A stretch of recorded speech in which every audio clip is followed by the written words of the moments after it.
বাংলাদেশ পরিসংখ্যান ব্যুরোতে ইতোপূর্বে সদর দপ্তর, ২৩টি আঞ্চলিক জেলা পর্যায়ে পরিসংখ্যান অফিস ও ৪৮১টি উপজেলা পরিসংখ্যান অফিস এই ৩ স্তর বিশিষ্ট সাংগঠনিক কাঠামো ছিল। বর্তমানে ৭টি বিভাগীয় শহরে বিভাগীয় অফিস এবং ৬৪টি জেলায় জেলা অফিস স্থাপন করে ৪ স্তর বিশিষ্ট সাংগঠনিক কাঠামো গঠন করা হয়েছে।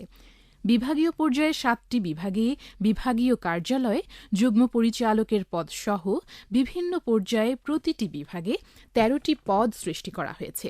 ৬৪টি জেলার জেলা কার্যালয়ে উপপরিচালকের পদসহ ১৩টি পদ সৃষ্টি করা হয়েছে এবং উপজেলা পর্যায়ে ৪৮৩টি উপজেলায় দ্বিতীয় শ্রেণীর উপজেলা পরিসংখ্যান কর্মকর্তার পদ বিলুপ্ত করে প্রথম শ্রেণীর পরিসংখ্যান কর্মকর্তার পদ সৃষ্টি করে প্রতিটি উপজেলায় ৫টি পদ সৃষ্টি করা হয়েছে।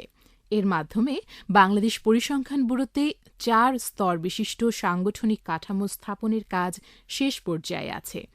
বর্তমান সরকার ও তার পূর্ববর্তী মেয়াদে বিবিএস ডিজিটাইজেশনের এক নতুন উচ্চতায় পৌঁছেছে।